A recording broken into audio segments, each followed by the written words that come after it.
Praise the lord. దేవుని నామానికి మహిమ కలుగునుగాక. ఆమేన్. హల్లెలూయా. సో ఒకసారి అందరం రెండు చేతుల పైకెత్తి బిగ్గరగా దేవుని స్తోత్రం చెబుదామా? హల్లెలూయా. సో కూడి వచ్చిన దేవుని బిడ్డలైన మీ అందరికీ నా హృదయపూర్వకమైన వందనాలు. మీ అందరికీ, అలాగే ఈ వీడియోను చూస్తున్న వారికి కూడా నా హృదయపూర్వకమైన వందనాలు చెల్లిస్తూ ఉన్నాను. సో దేవుడు మనందరితో మాట్లాడునుగాక. ఆమేన్. సో మన తండ్రి నుండి ప్రభువైన యేసుక్రీస్తు నుండి కృపయు సమాధానములు మనకి కలుగునుగాక. మన ఆత్మ వర్ధిల్లుచున్న ప్రకారము మనం అన్ని విషయాలలో వర్ధిల్లుదుముగాక. ఆమేన్. హల్లెలూయా. సో ఈరోజు దేవుడు ఒక వాగ్దానముతో కూడిన ఒక మాట మీకు చెప్పమని ప్రభు సెలవిచ్చాడు. మిమ్మల్ని ధైర్యపరచమని, మీరు చేస్తున్న ప్రార్థనలకు ఫలితముగా ప్రభు ఇక ముందు మీ జీవితాలు ఏం చేయబోతున్నాడో ఆ విషయాలు మీతో పంచుకోమని పరిశుద్ధాత్మ దేవుడు నాకు సెలవిచ్చిన మాట మీ ముందుకు తీసుకుని వస్తూ ఉన్నాను. జపనియా పుస్తకం 3వ అధ్యాయం 20వ వచనం. Book of Zephaniah chapter 3:20. ఇందులో ఉన్న ఒక మాట నేను చదువుతాను, జాగ్రత్తగా మీరు ఆలకించాలి. ఆ కాలమున మీరు చూచుచుండగా నేను మిమ్మును చెరలో నుండి రప్పించి మిమ్మును సమకూర్చిన తరువాత మిమ్మును నడిపింతును. దేవునికి స్తోత్రం. హల్లెలూయా. దేవుడిచ్చిన వాగ్దానాన్ని బట్టి అందరం గట్టిగా చప్పట్లు కొట్టి దేవుని మహిమపరుద్దాం. మరొకసారి దేవుని వాక్యం యొద్దకు మీ అందరిని ప్రేమతో నేను ఆహ్వానిస్తూ ఉన్నాను. జాగ్రత్తగా దేవుని మాటలు వినండి. దైవ సేవకుని నిలబెట్టుకొని దేవుడు మాట్లాడుతున్నప్పుడు ఆ మాటల ద్వారా జరిగే కార్యాలు చాలా ఉంటాయి. అవి కనుక నువ్వు కరెక్ట్గా తెలుసుకుంటే ఇక నువ్వు డిస్టర్బ్ కావు, ఇంకొకరిని డిస్టర్బ్ చేయవు. దేవుని వాక్యాన్ని సూటిగా వింటావు, ఆ వాక్యంలో ఉన్నటువంటి ఫలితాలను అనుభవిస్తావు. దేవుని స్తోత్రం. ఇక్కడ రాయబడిన మాట ఆ కాలమున మీరు చూచుచుండగా. ఒక కాలము రాబోతుంది మీ జీవితంలోకి. ఆ కాలము మీరు చూస్తుండగా, మీ కన్నులారా మీరు చూస్తుండగా నేను మిమ్మల్ని ఏం చేస్తానంటే చెరలో నుండి బయటికి తీసుకొస్తాను. దేవునికి స్తోత్రం. చెరలో నుంచి మిమ్మల్ని బయటికి రప్పించటమే కాదు కానీ మరలా మీ అందరినీ సమకూరుస్తాను. సమకూర్చటమే కాదు కానీ సమకూర్చిన తరువాత, ఈ రెండు చేసిన తరువాత నేనే మిమ్మల్ని నడిపిస్తాను అని చెప్తున్నాడు దేవుడు. దేవునికి స్తోత్రం. ఎంత అద్భుతముతో కూడిన వాగ్దానం అంటే ఇది. ఈరోజు దేవునితో మాట్లాడుతున్నది. నువ్వు ఎంతగా నలిగిపోయావో, ఎంతగా బాధపడుతున్నావో, నీ హృదయ వేదనను వెరిగిన దేవుడు ఈరోజు ఈ సందేశం ఎత్తుకుని నీ దగ్గరికి తీసుకొచ్చాడు. ఈ మాటల ద్వారా నీ ప్రాణ దేహాత్మలను దేవుడు తెప్పరల చేయబోతా ఉన్నాడు. ప్రియులారా, దూరాన ఉండి మాటలు వింటున్న ప్రియ సహోదరి, ఈ సందేశము ద్వారా నీ జీవితంలో చంచలాత్మకమైన మార్పులు కలగబోతున్నాయి. నీ కుటుంబ వ్యవస్థలో నువ్వు ఇంతకు మునుపు చూడనివి చూడబోతున్నావు. దేవునికి స్తోత్రం. మీరు చూస్తుండగా జరగబోతున్న ఈ కార్యాలు. హల్లెలూయా. ఒక కాలము గురించి మాట్లాడాడు. ఆ కాలం ఏ కాలం అంటే ఇదే కాలము గురించి దేవుడు మాట్లాడుతూ ఉన్నాడు. ఈరోజు మనము విడుదల కలిగే కాలంలో ఉన్నాం. దేవుడు మనల్ని చెరలో నుంచి బయటికి తీసుకువచ్చే కాలంలో ఉన్నాం మనం. దేనికి స్తోత్రం. ఏ కాలములో నుంచి ఏ కాలంలోకి వస్తున్నావంటే చెరల చేత, బాధల చేత, కష్టాల చేత, ఇబ్బందుల చేత, ఆర్థిక ఇబ్బందుల చేత నలిగిపోతున్న కాలము నుండి వాటిలో నుంచి విడిపించే కాలములోకి నువ్వు అడుగుపెట్టావని పరిశుద్ధాత్మ దేవుడు చెప్తున్నాడు. ఈరోజు ఈ మాటలు వింటున్న ప్రియ సహోదరి, ఇది దైవ వాక్కు, ఇది దేవుడి యొద్ద నుంచి పంపబడిన సందేశము గనుక నువ్వు విశ్వసిస్తూ ఉండగా నీ జీవితంలో ఈ వాగ్దానం ఫలించబోతా ఉంది. నువ్వు చూడబోతున్నవి ఈ యొక్క వాగ్దాన ప్రతిఫలాన్ని. దేవునికి స్తోత్రం. ఏ కాలాలలో నువ్వు నలిగిపోతున్నా సరే దేవుడు నేను తీసుకొచ్చిన ఈ కాలము చాలా సంతోషకరమైన కాలములోకి దేవుడు నేను తీసుకొస్తున్నాడు. చెర అనేది చాలామంది అంటారు, చాలాసార్లు నేను చెప్పాను కూడా, కుటుంబాల నుంచి వస్తున్న చెర, పిల్లల నుంచి వస్తున్నటువంటి ఒక చెర లేకపోతే మనకున్న అప్పుల నుంచి వస్తున్న ఒక శర, లేకపోతే మనకు రోగాల నుంచి వస్తున్న ఒక శర, ఇంకొంతమంది జీవితాల్లో దురాత్మ మాంత్రిక చీకటి శక్తులతో వస్తున్న చెర. ఏమంటే ఒక సహోదరి, ఇక్కడ కూర్చున్న సహోదరి జీవితము ఎంత ఎలాంటి సిచ్యువేషన్స్గా ఆ చీకటి తీసుకెళ్ళిపోయిందంటే, మబ్బి పెట్టి ఒక యవ్వనస్తురాలను పొట్టన పెట్టేసుకుంది ఆల్రెడీ వాళ్ళ జీవితంలో. ఇప్పుడు ఆల్రెడీ ఆ స్పిరిట్ ఒక ముగ్గురిని మింగటానికి సిద్ధంగా ఉంది. నాకు ముగ్గురు కావాలని కూర్చుంది నిన్నటి నుంచి. ఫస్ట్ టైం నిన్న వాళ్ళు రావటం జరిగింది. వాళ్ళ జీవితంలో ఉన్న స్పిరిట్ బయటకు వచ్చి చెప్తా ఉంది, దేవుడు ఆమెను ఎంత ప్రేమిస్తే ఎక్కడికో పోవాలనుకున్నారు. వాళ్ళ ప్రయాణం అయిందేమో ఒక చోటకి, వాళ్ళు వచ్చింది ఒక చోటకి. వాళ్ళు ప్రయాణమైంది అందరూ ఎక్కడికి, మొత్తం మోటములు చదిరేసుకున్నారు. ఎక్కడికి ప్రయాణం అయ్యారంటే చక్కగా ఎర్రగడ్డ హాస్పిటల్ పెట్టాలని ప్రయాణం అయ్యారు. మొత్తం అన్నీ చదువుకున్నారు. దేవుడు ఎర్రగడ్డ హాస్పిటల్ ఎటు ఉంది, జిల్లలు కూడా ఎటు ఉంది, మొత్తాన్ని డైవర్ట్ చేసి జిల్లలు కూడా తీసుకొచ్చి ఇక్కడ కూర్చోబెట్టాడు దేవుడు. గట్టి చప్పలు కూడా దేని పరుద్దాం. దైవ ప్రణాళిక ఎంత గొప్పగా ఉంటుంది అనేది నేను చెప్తున్నాను. ఒక మనిషిని దేవుడు ఎంత ప్రేమిస్తున్నాడని చెప్తున్నాను. 7 అమ్మాయిలకి తల్లి అంటామి, 7 అమ్మాయిలు. ఈ రోజుల్లో నిజంగా ఒకరు పుడితేనే భయపడిపోతారు, 2 ఉంటేనే. కానీ వాళ్ళ నుంచి ఒకరిని దుష్టుడు ఎత్తుకుని వెళ్ళిపోయాడు. భయంకరమైన మాంత్రిక శక్తులు ప్రయోగించబడుతున్నాయి. ఇంకా చెప్పాలంటే ఆమెను ఏదైతే వాళ్ళైతే ఆరాధ్య దైవంగా కొలుస్తున్నారో అదే ఆ ప్రభావమే వాళ్ళని వేధిస్తుంది. వాళ్ళకి తెలియలేదు. ఆ మీదకి ఇది అంటారు కదా, సిగం వస్తుంది అంటారు కదా, అలా వస్తుంది ఆ మీదకి. ఇప్పుడు మనం చూస్తున్న మనిషి మీద అలాంటి సిచ్యువేషన్లో ఉన్న మనిషిని దేవుడు ఎంత ఆకర్షించాడో ఒకసారి ఆలోచిస్తే, ఇప్పుడు కనుక 1 గంట లేటు కనుక చేసి వాళ్ళ మైండ్లో కనుక కరెక్ట్ వేలో వేయకపోతే తీసుకోపోయి అక్కడే పడేసేసేవాళ్ళు ఎర్రగడ్డలో. వాళ్ళు రకరకాల కరెంట్ షాకులు పెట్టేసి, కరెంట్ షాట్లు పెట్టి, మెంటల్ వచ్చింది, పిచ్చి వచ్చింది, రకరకాల మెడిసిన్లు వేసి రకరకాల ఇబ్బందులు గురి చేసేవాళ్ళు. ప్రభు ఎంత ప్రేమమయుడు అనేది అర్థమవుతూ ఉంది. చెర, అదొక చెర. దరిదాపు 1.5 year నుంచి ఆమె చెర అనుభవిస్తుంది. 1.5 year నుంచి చెర అనుభవిస్తుంది. 13 సంవత్సరాల నుంచి మాంత్రిక శక్తులతో ఈ కుటుంబం బాధపడతా ఉంది. ఎంత భయంకరమైన వేదనకరంగా ఈ కుటుంబం వెళ్ళిపోయిందంటే చివరికి ఇక ఏం చేయాలో అర్థం కాక తిరగని స్థలం లేదట. నిన్న వాళ్ళు చెప్తూ ఉన్నారు, దరిదాపుగా ఒక 3-4 లక్షలు ఖర్చు పెట్టారట ఈ 2-3 నెలల్లోనే. ఎక్కడికి చెప్తే అక్కడ పరిగెత్తుకొని తీసుకెళ్ళిపోయారట. ఎక్కడ ఫలితం లేదు. నేను చాలా స్పష్టంగా సూటిగా వాళ్ళందరినీ కూర్చోబెట్టుకుని మాట్లాడి చెప్పాను. సో దానికి వాళ్ళు అంగీకరించారు. అంటే దాని అర్థం ఏంటంటే దేవుడు వారిని దర్శించాడు. దేవుడు దర్శించి ఒక కాలము, ఆ కాలములో నుంచి చెరలో నుంచి బయటకు వచ్చే కాలములోకి ఆ సహోదరిని దేవుడు తీసుకొచ్చాడండి. దేవుని స్తోత్రం. అలాగే మనందరి జీవితంలో ఇక్కడ కూర్చున్న వారి జీవితం కావచ్చు, దూరాన ఉండి ఈ వాక్యం ఇట్టున్న వారి జీవితంలో కావచ్చు, నువ్వు ఏ కాలములో మగ్గిపోతున్నా సరే, ఏ చెర నిన్ను బాధ పెడుతున్నా సరే, నా ప్రభువు ఇక్కడ నుంచి నీతోనే సూటిగా మాట్లాడుతున్నాడు. ప్రియ సహోదరి, నా దేవుడు ఆ చెరలో నుంచి వాక్యం వింటుండగానే నువ్వు బయటికి రాబోతా ఉన్నావని ప్రభు చెప్తా ఉన్నాడు. దేవునికి మహిమ కలుగును గాక. వాక్యం వింటుండగానే మీ జీవితాల కార్యాలు జరగబోతున్నాయి. ఈ మధ్యాహ్నము దేవుని శక్తిని నువ్వు కన్నులారా చూడబోతా ఉన్నావని దేవుడు మాట్లాడుతూ ఉన్నాడు. నిబ్బరముగా ఉండు, నీకు మంచి కాలం ఆసన్నమైనది. 70 సంవత్సరాల నుండి ఈ ప్రజలు మగ్గిపోతూ ఉన్నారు.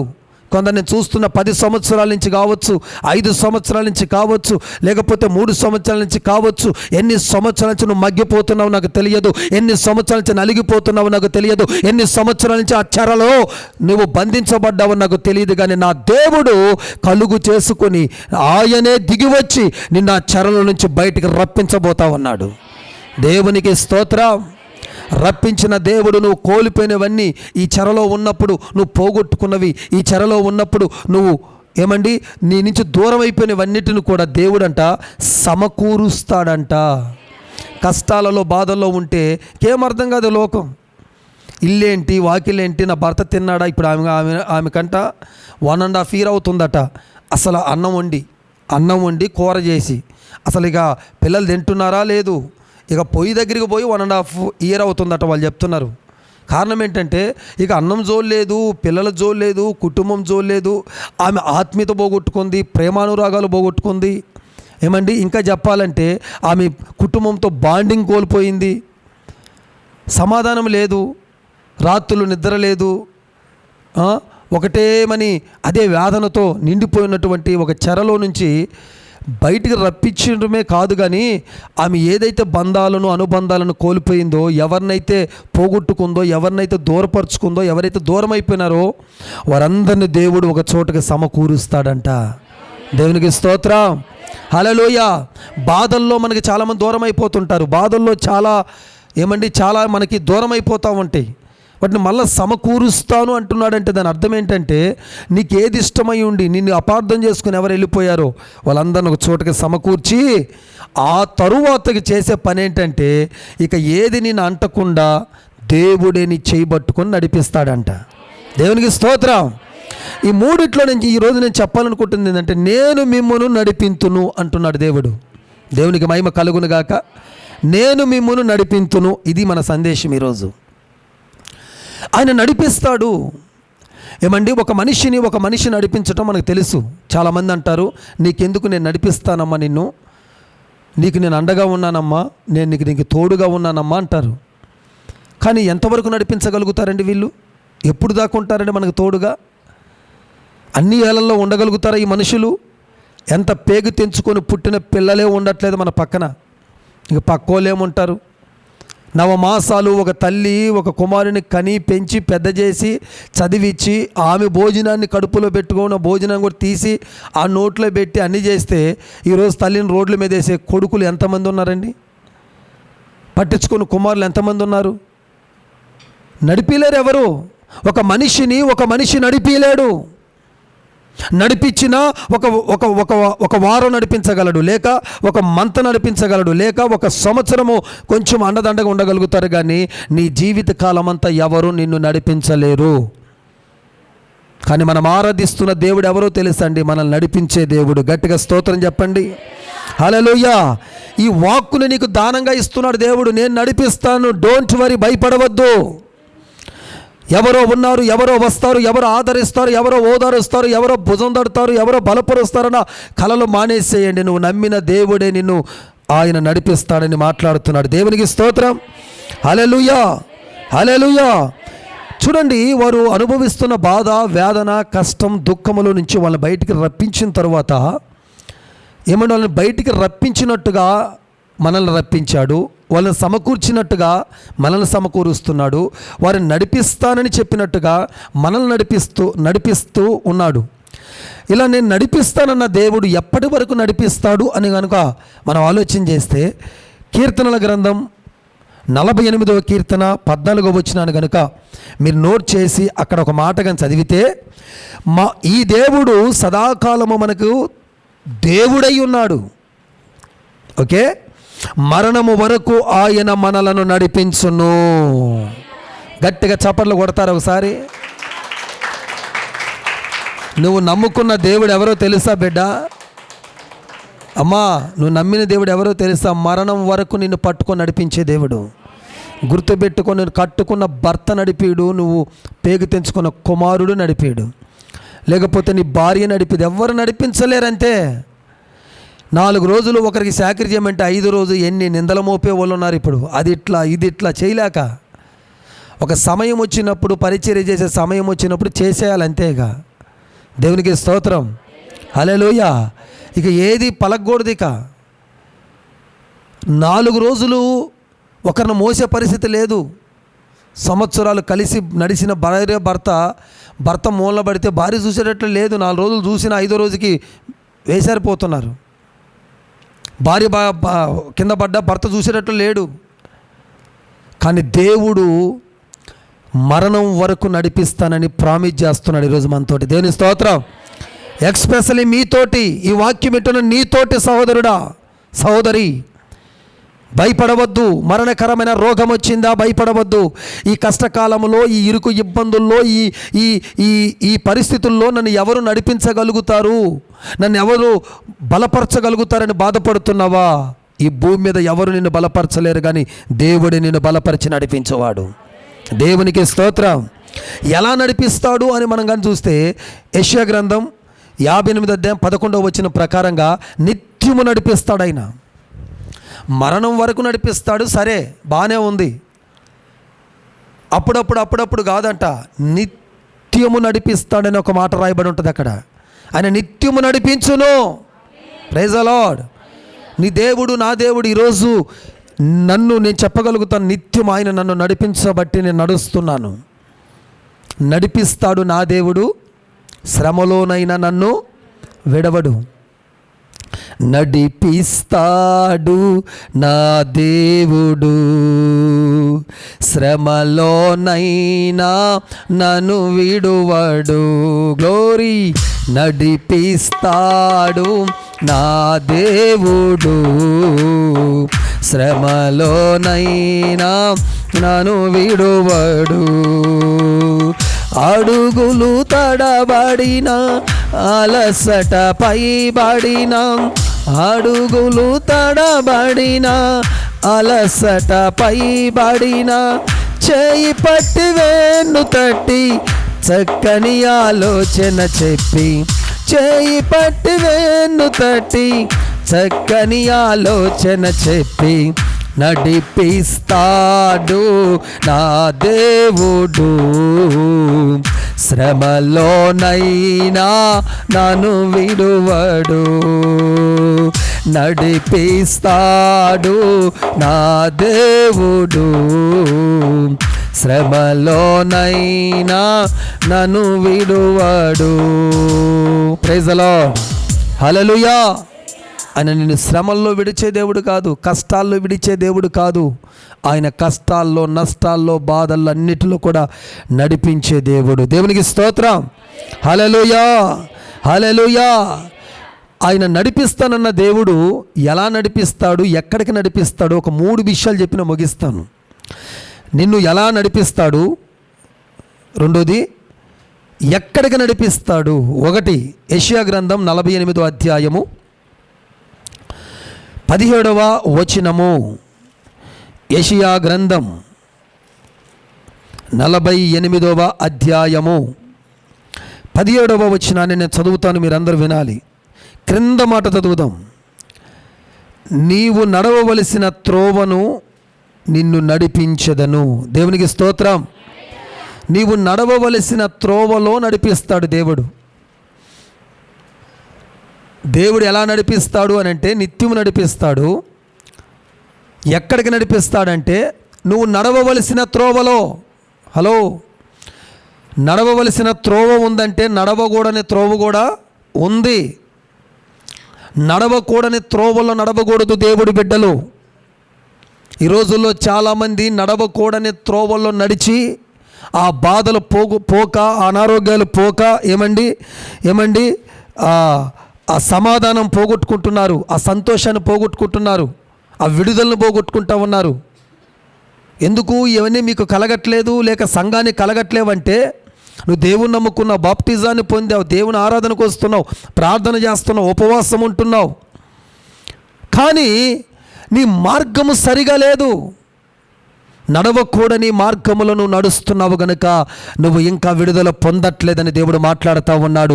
ఎందుకయ్యా నేను మిమ్మల్ని నడిపిస్తానని ఆనాడు ఇజ్రాయేల్ ప్రజలకు దేవుడు ప్రామిస్ చేసినాడంటే వారు ఆ మార్గములో కాదు, వారు నడవకూడని మార్గంలో నడుస్తున్నారు గనుక ఇకనైనా వారిని ఒక సరి అయిన మార్గములో, ఒక నడవవలసిన మార్గములో వారు నడిపించడానికి దేవుడు నేను నీ చేయి పట్టుకుంటాను, నేను మిమ్మల్ని నడిపిస్తానని చెప్పాడు.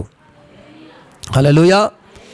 నడవవలసిన మార్గములు నడవకపోతే వచ్చే నష్టాలు, కష్టాలు బోలెడన్ని. చాలా కొనుక్కుంటాం, మనం కొని తెచ్చుకుంటాం సమస్యలను. కొందరేమో కొని తెచ్చుకుంటారు. ఆ కొని తెచ్చుకునే సమస్యలు నీ జీవితంలోకి రాకూడదు ఈ సంవత్సరం. సాతానుడు నీ ఆత్మీయతను కొంచెం ఎదిగించడానికి వచ్చే సమస్య వేరండి, కొన్ని కావాలని మనం కొనుక్కొని తెచ్చుకునే సమస్యలు వేరు. మన క్రియల ద్వారా, మన మాట ద్వారా, మన ప్రవర్తన ద్వారా వచ్చే శ్రమలు అధికంగా ఉన్నాయి సంఘాల్లో. ఇప్పుడు నేను పరీక్షించడానికి వచ్చే శ్రమలేమో తక్కువగా ఉన్నాయి, ఇవి ఎక్కువగా ఉన్నాయి. కారణం ఏంటంటే ఎక్కడో నువ్వు నడవకూడని త్రోవలో ప్రయాణం చేస్తున్నావు, నువ్వు చేయకూడని పనులు నువ్వు చేస్తూ ఉన్నావు. దేవునికి స్తోత్రం. యెషయా గ్రంథం 66వ అధ్యాయం 3-4 వచనాలు మీరు నోట్ చేసుకుంటే, యెషయా గ్రంథం 66:3-4 కనుక మీరు నోట్ చేస్తే ఇక్కడంట వారికి ఇష్టమైన త్రోవలనట వాళ్ళు ఏర్పరచుకుంటున్నారట. దేవుడికి ఇష్టమైన త్రోవలను కాదు వాళ్ళు ఏర్పరుస్తుంది. అమ్మా వీళ్ళకి నచ్చిన త్రోవలను ఏర్పరచుకుంటున్నారంట. అలాగే యెషయా గ్రంథం 59:8 ఉంటుంది, వంకర త్రోవలు, సరి అయిన త్రోవ కాదు, వంకర టింకర త్రోవలను వీళ్ళు ఏర్పరచుకుంటున్నారట. వంకర మార్గాల్లో వెళ్తున్న దేవుని బిడ్డలు ఉన్నారు చాలామంది. మన దేవుడు వంకర మార్గాల గుండా పోయేవారిని చూడడు. చక్కని మార్గాల్లో రాజమార్గంలో, పరిశుద్ధ మార్గంలో ప్రయాణం చేయాలి. వంకర మార్గాల్లో ఏర్పరచుకున్న వారు ఉన్నారంట. ఈరోజు ఈ మాటలు వింటున్న బిడ్డ, నీకు నచ్చిన మార్గాన్ని ఎంచుకున్నావేమో. ఇది నాకు నచ్చినది, ఈ మార్గంలోనే పోతాను, ఇక్కడే వెళ్తాను, ఇక్కడే ఉంటాను, ఇదే తింటాను అనుకుంటూ ఒక మార్గాన్ని నువ్వు ఏర్పరచుకున్నావేమో. నీ మార్గాలలో నీకు విజయము కలగదు, నీ మార్గములో నీకు స్వస్థత కలగదు, నీ మార్గములో నీకు నెమ్మది కలగదు, నీ మార్గములో నీకున్న సమస్యలు తీరవు. కానీ ఆ మార్గములో నుండి దేవుడు మార్గములు గనుక నువ్వు రాగలిగితే అక్కడే నీకు నెమ్మది, సమాధానము, సంతోషం, ఆరోగ్యము, విడుదల అన్ని దేవుడు మార్గములో ఉన్నాయని ప్రభు మాట్లాడుతున్నాడు. దేవునికి స్తోత్రం, హల్లెలూయా. ఆ మార్గములోకి నిన్ను నడిపిస్తున్నాడు దేవుడు ఈరోజు. ఎందుకు? నీకున్న శరను తొలగించి నీ ముఖములో ఒక ఆనందాన్ని కలుగ చేయటానికి, నీ ముఖము నిండా సంతోషమును, నీ నోటి నిండా నవ్వును కలుగు చేయటానికి దేవుడు ఈ వాగ్దానాన్ని నీ దగ్గరికి పంపుతున్నాడు. దేవుడు నువ్వు చింతించటము, బాధపడటము ఆయన చూడలేకపోతా ఉన్నాడు. అనేక రీతులుగా నువ్వు బాధపడుతూ ఉంటే చేయగలిగిన నీ క్రియల వల్ల చేయలేకపోతున్నాడు. దేవుడు అన్నీ చేయగలుగుతాడు అని అన్ని విషయాలలో మన జీవితంలో ఉన్న సమస్తాన్ని చేయగలిగిన దేవుడు ఎందుకు కొన్ని చేయలేకపోతున్నాడంటే నీ క్రియల వల్ల, నీ పనుల వల్ల, నీ మార్గము వల్ల, నీ ఆలోచనల వల్ల, నీ తొందరపాటు వల్ల, నీ నిర్ణయాల వల్ల చేయలేకపోతున్నాడు దేవుడు. సంగమా, జాగ్రత్తగా దేవుని మార్గంలో నడిచే ఒక ప్రయత్నం చేద్దాం. పోయిన సంవత్సరం మనం కోల్పోయినవన్నీ తిరిగి సంవత్సరం పొందుకొని సంతోషముతో, సమాధానముతో దేవుని యొక్క సన్నిధిలో ముందుకు సాగుదామని ప్రభు మనందరికి పిలిపిస్తూ ఉన్నాడు. దేనికి స్తోత్రం, హల్లెలూయా. సామెతల గ్రంథం 14:12 ఏముంటుందో తెలుసా? ఒకని మార్గము ఒకనికి యథార్థంగానే ఉంటుంది, బాగానే ఉంటుంది. అరే నేను చేసేది రైట్ అంటుంటాడు. తప్పు చేసేవమ్మా అన్నా కూడా సమర్థించుకునే వాళ్ళు ఉన్నారు చాలామంది. వాళ్ళని వదిలేస్తా నేను. నా మట్టుకు నేను 4 సార్లు చెప్తా, 5 సార్లు చెప్తా, నాదే రైట్ అంటే ఏం చేస్తాడు? దేవుడే వదిలేస్తాడు. వినాలి. అరే తప్పు ఎందుకు చెప్తున్నాడు, ఇది రాంగ్ అని ఎందుకు చెప్తున్నారు, సేవకుడులో నుంచి దేవుడు ఎందుకు గద్దిస్తున్నాడో నీకు తెలియాలి. అదే రిపీట్గా చేస్తూ ఉంటే ఎలా బాగోతాం మనం? ఎలా మన కష్టాలు తీరుతాయి? ఎలా మన శ్రమలు పోతాయి? ఎలా మన అప్పులు తీరుతాయి? ఎలా మన కుటుంబం కట్టబడద్ది? ఎలా నీ భర్త మారతాడు? ఎలా నీ పిల్లలు ఉన్నత చదువులకు వెళ్తారు? ఆగిపోయిన ఇల్లు ఎలా కట్టబడద్ది? కావలసిన లోను ఎలా శాంక్షన్ అవుతుంది? రావాల్సినటువంటి డబ్బులు ఎలా వస్తాయి నీకు? మూయబడిన గర్భం ఎలా తెరవబడుతుంది? ఆగిపోయిన పెళ్ళి ఎలా జరుగుతుంది? ఇవన్నీ జరగాలంటే నువ్వు ఏ మార్గంలో పోతున్నావో మార్గం తప్పు అన్నప్పుడు, ఇది తప్పే అయి ఉండొచ్చేమో, నా రూటును మార్చి నన్ను నడిపించి నీ మార్గంలో నడిపించు యేసయ్య అని ప్రార్థన చేసి మనం యేసయ్య మార్గంలో నడిచేవారిగా మారిపోవాలి. దేనికి స్తోత్రం, హల్లెలూయా. ఇక్కడ ఆదికాండం 24:48 మీరు నోట్ చేస్తే ఇక్కడ ఎలియాజరు అని ఒక వ్యక్తి ఉంటాడు. ఆ వ్యక్తి అబ్రహాం ఇంటికాడ నుంచి బయలుదేరేటప్పుడు ఇస్సాకు గారికి ఒక అమ్మాయిని చూడాలి. తను బయలుదేరాడు. ఇప్పుడు రెడీగా వెళ్ళేసరికి ఎక్కడికి పోవాలో తెలియదు, వాళ్ళ ఇల్లు తెలియదు, అమ్మాయి ఎవరో తెలియదు, కానీ ప్లేస్ తెలుసు. అయితే ఆయన ప్రార్థన చేసుకుంది ఏంటంటే, అయ్యా ఏ మార్గంలో పోవాలో నాకు తెలియదు, ఇప్పుడు నా యజమానుడు కుమారుడికి ఒక మంచి అమ్మాయిని నేను చూడాలి, ఆ అమ్మాయి నాకే ఎదురుపడాలి, ఆ సరైన మార్గంలో నన్ను నడిపించుము అని ప్రార్థన చేసుకొని ఆయన బయలుదేరితేనంట దేవుడు చక్కగానండి ఇస్సాకుకి కాబోయే భార్య దగ్గరికి తీసుకుపోయి కరెక్ట్గా ఆయన నిలబెట్టించాడు. ఆ మార్గంలో సరిగ్గా తీసుకెళ్ళాడు. మీరు అధ్యాయంతో చదువుకున్న తర్వాత కారణం ఏంటో తెలుసా అండి? మనం ఒకటి అనుకుంటాం, ఒకటి పొందుకోవాలనుకుంటాం, లేకపోతే ఒకటి ఆశిస్తాం. అక్కడికి వెళ్ళటానికి రైట్ వేలో మనం వెళ్ళలేకపోతున్నాం. అది ఒక రోడ్లో ఉంటే, నువ్వు ఆశించింది ఒక రూట్లో ఉంటే, నువ్వు ఒక రూట్లో పోతే దొరుకుద్దా చెప్పు? నువ్వు పోగొట్టుకుందేమో ఇక్కడ, నువ్వు ఇంటికాడ ఎతికితే దొరుకుద్ది అది? చెప్పండి. ఎక్కడ పోగొట్టుకున్నాం అక్కడే ఎతికితే దొరుకుతుంది. ఉన్నది ఒక మార్గంలో, నువ్వు వెళ్తుంది ఇంకొక మార్గం. దేవుని ఆరోగ్యం ఉంది ఒక మార్గంలో అయితే నువ్వు ఇంకొక మార్గంలో ఆరోగ్యం వెతుకుతున్నావు. దేవుని మార్గంలో సమాధానం ఉంటే ఇంకొక మార్గంలో సమాధానాన్ని వెతుకుతున్నావు. ఎలా? ఏ మార్గములో అది ఉంటే ఆ మార్గములో కనుక మనం పోతే ఆ మార్గములో మనం కావలసినవన్నీ మనకి దొరుకుతాయి. దేవునికి స్తోత్రం. హల్లెలూయా. రిబ్కా ఏ మార్గంలో ఉందో దేవుడికి తెలుసు కాబట్టి ఎలియాజరు 4 రోడ్లు వచ్చినా సరే అక్కడ నిలబడేవాడు. 4 రోడ్లు వచ్చింది, ఏదో ఒక రోడ్డు పోదాం అనుకునేవాడు కాదు. ఇప్పుడు ఏ రోడ్డుకు పోవాలి నేను అడిగేవాడు అక్కడ. ఎస్, దేవుడు సిగ్నల్ తీసుకొని వెళ్ళేవాడు. ఇప్పుడంటే సిగ్నల్ ఉన్నాయి, అటుబో ఇటుబో అని లొకేషన్స్ ఉన్నాయి. ఏ ఊరికి ఎక్కడ పోవాలన్నా ఫోన్లో పెట్టుకుని ఎక్కడికైనా పోవచ్చు.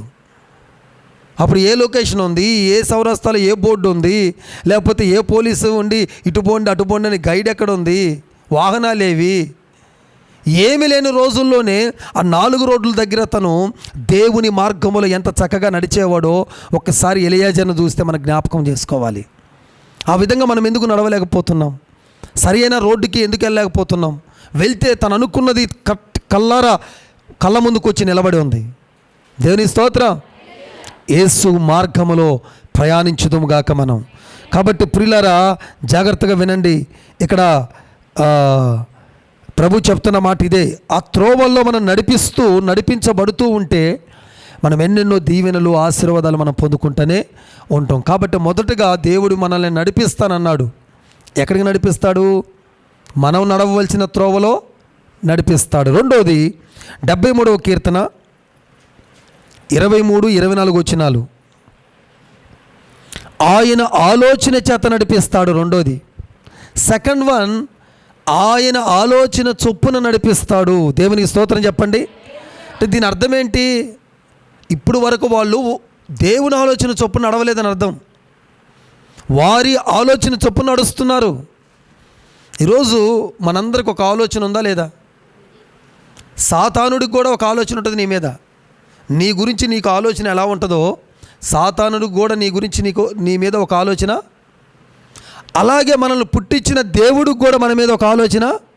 3 ఆలోచనల మధ్యలో నడిపించబడాలి మనం. నీ ఆలోచన చొప్పున నడిచినా నువ్వు విజయ పదములకు నడవలేవు. దుష్టుడు ఆలోచన చొప్పున నడిచితే ఏమైపోద్ది చెప్పండి? కీర్తనలో ఒకటో కీర్తన ఫేమస్. దుష్టుల ఆలోచన చొప్పున నడిస్తే ఏమైంది? కూర్చుండక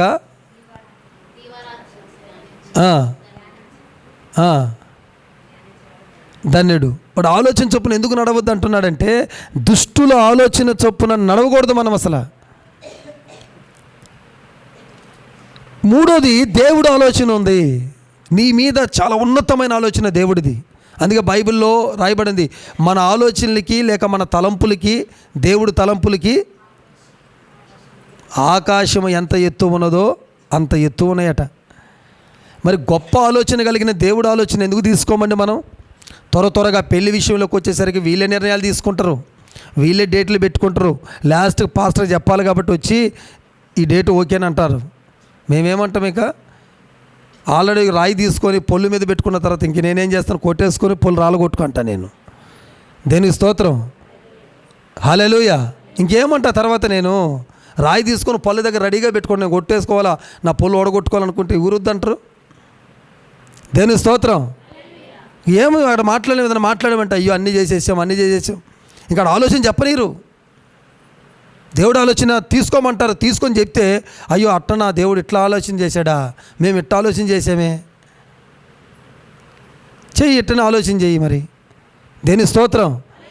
దేవుని ఆలోచన చొప్పున నడవట్లేదండి చాలామంది. ప్రతి చిన్న విషయానికి దేవుడి దగ్గర ఆలోచన తీసుకునేవారుగా మీరు మారండి ఈ సంవత్సరం. హల్లెలూయా. ప్రభు దగ్గర పెట్టండి ప్రతి దాన్ని. ఒక 2 రోజులు నాన్సండి ప్రార్థనలో నాని అప్పుడు నిర్ణయం తీసుకోండి. వెంటనే కాదు, ప్రార్థనలో నానబెట్టండి. ఒక ఆలోచన నీకు వచ్చిందా, ఓకే, దాన్ని ప్రార్థనలో నానబెట్టాలి. బట్టలు ఉతికేటప్పుడు ఏం చేస్తారు మీరు? నానబెడతారా? మీరు టకటక ఉతికేస్తారా? ఎందుకు నానబెడతారు? మురికి తొందరగా. అలాగే మన జీవితంలో కూడా మనకు ఉన్నటువంటి ఆలోచన అంతా పోయి రైట్ ఆన్సర్ రావాలంటే ప్రతి అంశాన్ని తీసుకొచ్చి ప్రార్థనలో నానబెడితే అప్పుడు అది ఏమైందంటే ఈజీ ప్రాసెస్లో అయిపోద్ది. అది నీ బలమంతా పెట్టిన అవసరం అప్పుడు. ఊరికి చేతి ఇట్లా అంటా ఉంటే మురిగిపోతుంటుంది, లేక బ్రష్ తీసుకొని ఇట్లా అంటా ఉంటే బట్టలకు మురిగిపోతూ ఉంటుంది, లేదంటే దాన్ని బండకేసి కొట్టాల్సి వస్తుంది. అది మనం తెచ్చుకుంటున్నాం. మనం ఈజీ ప్రాసెస్ని పక్కన పెడతాం, మనందరికీ తెలుసు అన్నీ. కానీ దేవుని ఆలోచన ఇక్కడ ఫెయిల్ అయిపోతూ ఉంది సంఘం. ఒక విశ్వాసి ఫెయిల్యూర్ ఇక్కడే అవుతున్నాడు. దేవుడు ఆలోచన తోసేసి మనుషుల ఆలోచనని తీసుకొని వెళ్ళిపోతూ ఉంటారు. వారికి తెలుసు వాళ్ళు రాంగ్ వేలోకి వెళ్తున్నారని. వాళ్ళని ఏమంటా మొండికి వెళ్ళిపోతూ ఉంటే తర్వాత వచ్చి బాధపడేది మళ్ళా నేను కుదిరిగా ఉండలేను, వాళ్ళ దాంట్లో ఏలు పెట్టాలనిపిస్తుంటుంది, వాళ్ళకి చెప్పాలనిపిస్తుంటుంది, వాళ్ళు వినరే. ఎందుకు నాకు అప్పగించిన ఆత్మల విషయంలో నేను లెక్క అప్పగించబడిన వారుగా నేను మిమ్మల్ని గద్దిస్తాను. నేను గుర్తుపెట్టుకోండి, మీ మీద సర్వ హక్కులు ఉన్నాయి నాకు, నేను చెప్తున్నాను. అవునంటారా కాదంటారా? దేవునికి స్తోత్రం. కాదు మీరు ఏమంటానికి వీల్లేదు పాస్టర్ గారు, నేను ఎలాగైనా ఉంటానంటే కుదరదు. ఇక్కడ కుదరదు. అది ఎందుకు కుదరదంటే ప్రతి ఆత్మను గురించి నన్ను లెక్క అడుగుతాడు దేవుడు. నేను నిలబెట్టి ఏం చేసావు, ఈ బిడ్డ నీకు ఇచ్చాను కదా, ఏం చేసావు నువ్వు? సరే ఆ బిడ్డ నేను ఇలాగే పోతాను అంది, నువ్వు కూడా ఓకే అంటావా? సరి చేయాల్సిన బాధ్యత నీకు లేదా? చెప్పాల్సిన బాధ్యత నీకు లేదా? ఆమెని సరైన మార్గంలో పెట్టవా? వాక్యం ఏం చదువుకున్నావు చెప్పవా నువ్వు? ఇందుకేనా నీకు అప్పగించింది? ఇన్ని ప్రశ్నలు నన్ను దేవుడు అడుగుతుంటే నేనేం చెప్పాలి నీ గురించి? అందుకేనండి అడిగినప్పుడు కొంతమందికి నొచ్చుకుంటారు, కొంతమంది వినరు. దేవుని ఆలోచన చొప్పున నడవకపోగా ఏమండి దుష్టుడు ఆలోచనని ఎక్కువగా ప్రభావితం చేసుకొని ముందుకెళ్ళి బొక్క బోర్ల పడిపోయిన వాళ్ళు చాలామంది ఉన్నారు. అందుకే ఈరోజు నా దేవుడు అంటున్నాడు, ఇక నుంచి అయినా సరే నా ప్రజలందరూ నేను ఏం చేయబోతున్నానంటే వారు ఆలోచన పని చేయను, దుష్టుడు ఆలోచనను పని చేయను, నేనే ఆలోచన చెప్పి నడిపించబోతున్నానని చెప్పాడు దేవుడు. దేవుడికి మహిమ కలుగునుగాక. ఆయన ఆలోచన చొప్పున మీరు నడవబోతూ ఉన్నారు. దేవునికి స్తోత్రం. 32వ కీర్తన 8వ వచనం కూడా అదే ఉంటుంది. నీ మీద దృష్టి ఉంచి నీకు ఆలోచన చెప్పేదను అంటాడు. 32:8 ఏమండి దృష్టి ఉంచి ఆలోచన చెప్తాడు మనకి. కాబట్టి ప్రియులరా జాగ్రత్తగా ముందుకు వెళ్ళండి. థర్డ్ వన్ 23వ కీర్తన 1-2 వచనాలు మనం చదివితే, శాంతికరమైన జలముల యొద్దకు నిన్ను నడిపిస్తాడు. థర్డ్ వన్ ఒకటేంటి? ఒకటి చెప్పండి. నడవవలసిన త్రోవలో నడిపిస్తాడు. రెండోది ఏంటి?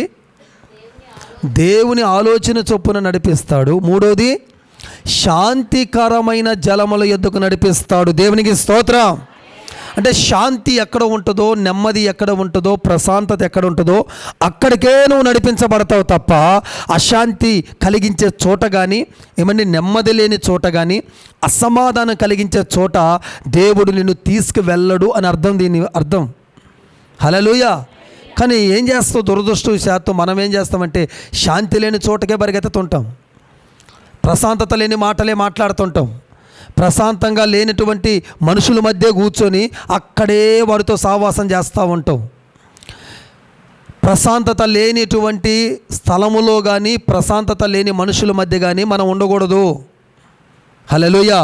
వాళ్ళ శత్రుత్వం చేసుకోమని కాదు, వాళ్ళతో గొడవ పెట్టుకోమని కాదు, వాళ్ళకి మనం దూరంగా ఉంటే శాంతిగా ఉంటాం. దేని స్తోత్రం. దూరం అవ్వాలి. అందుకే పెద్దోళ్ళు చెప్తూ ఉంటారు, దూరంగా ఉండి దగ్గర అవ్వాలరా మనం, అందుకే రాసుకొని పూసుకొని ఉండకూడదు. కొంచెం దూరంగా ఉంటే ఆ గౌరవ మర్యాదలు, ప్రేమ, వాత్సల్యత ఇవన్నీ ఉంటాయి అని పెద్దోళ్ళు చెప్తూ ఉంటారు. బాగా దగ్గరగా ఉండి దూరం అయ్యే కంటే దూరంగా ఉండి దగ్గరగా అవ్వటం మంచిదంట. ఇది పాటించాలి ఎప్పటికైనా, ఇది ఎక్కడైనా పాటించాలి. ఇది అది సంఘ విషయంలో అయినా, సంఘ బిడ్డల విషయంలో అయినా. సంఘములో నువ్వు అతిగా అంతగా కూడా ఫ్రెండ్షిప్ చేయకూడదు సంఘ బిడ్డలతో. ఓవర్ ఫ్రెండ్షిప్ వద్దు మనకి. ఎంతవరకు కావాలో అంతవరకే కావాలా. దేని స్తోత్రం. ఎవరితోనైనా సరే బాగుంటుంది అది. ఓవర్ ఫ్రెండ్షిప్ చేయటం ఎందుకు? ఆమె ఏదో ఒక రోజు సాతాను పెట్టేస్తుంది, మీ ఫ్రెండ్షిప్ను చూడలేక పెట్టేస్తుంది ఏదో ఒకటి. దాన్ని తలుసుకొని ఆ 2 రోజులు విడిపోయి కోలుకోలేక అదే తలుచుకొని బాధపడతా ఉండటం ఎందుకు? అధికంగా రిలేషన్ ఏ మనిషితో పెంచుకోగాకండి. అది ఎవరైనా, ఇంక్లూడింగ్ నాతో సహా, పాస్టర్తో గారితో సహా ఎవరితో అతి రిలేషన్షిప్ ఉండకూడదు. మీరు దేవుడితో రిలేషన్షిప్ పెట్టుకోండి. ఆయన ఎప్పుడు నిన్ను కృంగిపోనీయకుండా కాపాడతాడు. దేవునికి స్తోత్రం, హల్లెలూయా. కాబట్టి ప్రియులారా, శాంతికరమైన జలములు, శాంతికరమైన స్థలాల్లోకి మనల్ని నడిపిస్తాడట దేవుడు. ప్రశాంతంగా, నెమ్మదిగా, పీస్ఫుల్గా ఉండే స్థలాల్లో నువ్వు ఉండబోతున్నావు. అంటే దాని అర్థం ఏంటంటే నీ ప్లేస్ షిఫ్ట్ చేస్తాడని కాదు, నువ్వు ఉంటున్న స్థలమే ఒక శాంతికరమైన స్థలంగా మారిపోద్దని అర్థం. దేని స్తోత్రం. పీస్ఫుల్గా ఉండాలి, సమాధానంగా ఉండాలి మనుషుడు. ఈ రోజుల్లో ఎంతమందిలో ఉందా అంటే, నెమ్మది కలిగిన వారు అందరూ ఒకసారి గట్టిగా స్తోత్రం చెప్పండి అంటే తక్కువే, చెప్పేవాళ్ళు తక్కువే, చెప్పలేరు. ఇక్కడ బాగానే ఉన్నారు కానీ ఇంటికి పోతే స్టార్ట్ అయింది. దేనికి స్తోత్రం. ఇంటికి పోతే ప్రారంభం అయిపోద్ది. ఇక ఉండనీరు. నువ్వు బాగా మంచిగా ఎప్పుడైతే పర్ఫెక్ట్గా ప్రార్థన చేసుకుని బలంగా పోతావో అప్పుడు వాడు నీ సమాధానాన్ని పోగొట్టడానికి రెడీగా ఉంటున్నాడు అక్కడ. అయినా పోగొట్టుకోకుండా సమాధానంగా కత్తిరించి పడేసి నీ సమాధానం నువ్వు కాపాడుకోవాలా. ఆడేదో చేశారని నువ్వు గై గైని అరిసేసి రపరప చేసేసి ఇక్కడ పొందుకున్న సమాధానం అంతా 2 నిమిషాలు ఇసిరి కొట్టేసి పారేసేసి వాళ్ళు అతనితో పాటు కలిసిపోతావు. నువ్వు కూడా కలిసిపోతారు అంతే. మనం పొందుకుంటున్న దీవెన, మనం పొందుకుంటున్న ఆశీర్వాదం, మనం పొందుకుంటున్న శాంతి, మనం పొందుకుంటున్న దేవుడి దగ్గర ఏదైనా కానీ అది ఎట్టి పరిస్థితుల్లో సాతాను ఎంత రెచ్చగొట్టినా దాన్ని మనం పోగొట్టుకోకూడదు. దాన్ని మన మైండ్లో పెట్టుకొని, మన మనసులో పెట్టుకొని ముందుకు వెళ్ళాలని దేవుడు చెప్తున్నాడు. దానికి స్తోత్రం, హల్లెలూయా. దాన్ని కాపాడుకోవాలి. కాపాడుకోకపోతే నువ్వు ఇక్కడ పొందుకున్న శాంతి అంతా పోయి ఇంటికి పోగానే అసలు ఎంటీ అయిపోద్ది నీ హృదయం. పొందుకున్న శక్తి ఎటు పోద్దో, నింపబడిన ఆత్మ ఎటు పోద్దో, అప్పుడు దాకా ఆరాధనలో నువ్వు పెట్టిన ఆత్మాభిషేకం అంతా ఎటు పోద్దో అంత తోసేసి నార్మల్ మనిషి అయిపోతావు. అక్కడ మళ్ళా రావాలి, మళ్ళీ నింపుకోవాలి. అందుకే నువ్వు ఎదగటం లేట్ అవుతుంది. నింపుకున్నది ఖాళీ. ఇప్పుడు ఈ గ్లాసులో వాటర్ పోసాం, వాటర్ పోసి అడుగడుగు తాగుతూ ఉంటే ఏమవుతుంటుంది? ఇది ఇప్పుడు నిండగా ఉన్నాయి. ఓకే, కొంచెం తాగా ఏమని ఇప్పుడు ఖాళీ అని మళ్ళీ తాగా ఏమని చెప్పండి అమ్మా. అట్టుంటుంది పరిస్థితి, ఖాళీ అయిపోతుంది. అది ఇక నింపుకోవటం, అడపోయి ఖాళీ చేయటం. ఇట్లా కాదు ఉండాల్సింది దేవుడి బిడ్డలు. నింపుకున్నది ఇంకా నింపబడుతూనే ఉండాలి. అందుకే పాత్రలు నింపబడాలి అన్నాడు దేవుడు. పాత్రలు నింపేటప్పుడు సగం సగం పోయినరో నిండా పోయి కాకండి అని చెప్పలా, అంచుల మట్టుకు నింపండి అన్నాడు యేసయ్య. ఎక్కడ ఈ మాట వాడాడు? కానాను పిల్లలు అంచుల మట్టుకు పోయిండి అన్నాడు. నిండిపోవాలి మొత్తం. దాని అర్థం ఏంటంటే నిండుగా ఉంటేనే ఏదైనా చేస్తాడు దేవుడు. నిండుకుండా తొనకదంటారు చూడండి, ఆ సామెత ఉంటుంది. ఆఫ్ మొయ్యలేరు, నిండిది తొనకనిది నిన్ను కదలను కూడా బోనిస్తుంది. అంతేకాదండి, నిండుగా ఉన్న దాంట్లో ఏది పోస్తున్నా, ఇప్పుడు దీని గ్లాసు నిండగా నీళ్ళు ఉన్నాయనుకో, ఇప్పుడు దీంట్లో వాటర్ పోస్తూ ఉంటే ఏమవుతుంటాయి? కింద పోతూ ఉంటాయి. అంతే. నువ్వు నిండుగా ఉంటే అవమానాలు రాని, నిందలు రాని, ఎవడేమైనా అనుకోనిగాక, సాతాను నేను పెట్టనిగాక, నువ్వు ఆల్రెడీ దేవుని ఆత్మతో నింపబడిపోయినావు కదా, అన్నీ వచ్చినట్టే వచ్చి కారిపోతూనే ఉంటాయి. నువ్వు నిండుగా లేవు, నింపుకోవాలి. నింపుకోవటానికి రోజు నీకు ఒక వాక్యం చెప్పి దేవుడు నింపుతుంది. హల్లెలూయా. అలా నింపుకొని ఆ నింపుకున్న దాన్ని ఖాళీ చేసుకోకుండా పెట్టుకోవటమే నిజ క్రైస్తత్వం యొక్క లక్షణం. అలా చేసుకోకుండా దాన్ని పోగొట్టుకున్నావంటే ఎవరు బాగు చేయలేరు. అందుకే దేవుడు చెప్తున్నాడు, ఈరోజు నేను ముగిస్తున్నాను సందేశాన్ని. ప్రభు మాట్లాడుతున్నాడు ఏమనంటే, నేను మిమ్మల్ని నడిపిస్తాను. ఎలా నడిపిస్తాడు? ఎప్పటి వరకు నడిపిస్తాడంటే మరణం వరకు నడిపిస్తాను అంటున్నాడు. అంతేకాదండి, నిత్యము నడిపిస్తాను అంటున్నాడు. మరి ఎక్కడికి నడిపిస్తాడు అని అంటే, సరి అయిన త్రోవల్లో నడిపిస్తాడు. మనం చేరాల్సిన త్రోవల్లో, మనం నడవాల్సిన మార్గాల్లో నడిపిస్తాడు. రెండవది, ఆయన ఆలోచన చొప్పున నడిపిస్తాడు. మూడవది, శాంతికరమైన జలముల యొద్దకు మనల్ని నడిపిస్తాడు. ఈ సంవత్సరం అంతయు నా దేవుడు ఈ వాగ్దాన ప్రకారంగా మిమ్మల్ని నడిపించునుగాక, మీ కుటుంబాలు నడిపించునుగాక. ఆమెను. అందరం మోకరించి చిన్న ప్రార్థన చేసుకుందాం. పరిశుద్ధాత్మ తండ్రి, గొప్ప దేవుడా, శక్తిమంతుడా, జీవం కలిగిన వాడా, కృప కలిగిన మా తండ్రి, నీకు వందనాలు, స్తోత్రాలు యేసయ్యా. నీ సన్నిధిలో ఇంతవరకు మేము నా తండ్రి నీ సందేశాన్ని విన్నాం. దూరాన ఉండి వాక్యం విన్న ప్రతి ఒక్కరి జీవితంలో వాగ్దాన సందేశం ఫలించునుగాక, నెరవేర్చునుగాక, అది ఫుల్ఫిల్ అవునుగాక. యేసు నామములో ఈ మాటలు విన్న ప్రతి ఒక్కరి చేయి పట్టుకొని నడిపి అయ్యా. ఇక్కడ ఉన్న ప్రతి ఒక్కరిని పట్టుకొని నడిపినాయనా, సరి అయిన మార్గంలో నడిపినాయనా, నీ ఆలోచన చొప్పున నడిపి యేసయ్యా, శాంతికరమైన జలముల యొద్దకు నడిపినాయనా. అలాంటి ఒక గొప్ప కృపతో మమ్మల్ని నింపి చెరలో నుండి దేవా, చెరలో నుండి నువ్వు రప్పించి అలాగే సమకూర్చి నడిపిస్తానని 3 మాటలు మాకు ఈరోజు చెప్పినావు. అలాగే ఈరోజు ఈ వాగ్దాన సందేశం ప్రతి ఒక్కరి జీవితంలో నెరవేర్చబడునుగాక, ప్రతి ఒక్కరి కుటుంబంలో నెరవేర్చబడునుగాక. ఎవరి చెవులో పడుతుందో ఈ మాట వారి జీవితంలో ఈ వాగ్దానం పనిచేయునుగాక, ఇంక్లూడింగ్ సంఘమును కూడా నా తండ్రి, సంఘ ప్రతి బిడ్డకి ఈ వాగ్దానం పనిచేయునుగాక. ప్రతి ఒక్కరు పట్టుకొని నడిపించండి నాయన యేసయ్యా, అంతవరకు నడిపించండి, నిత్యము నడిపించండి యేసయ్యా మమ్మల్ని. అట్టి విధముగా మీరందరూ నడిపించి దీవెనకరంగా మార్చి మహిమ పొందమని యేసుక్రీస్తు నామంలో అడిగి వేడుకొనుచున్నాను మా తండ్రి. Amen, amen, amen. May God bless you all.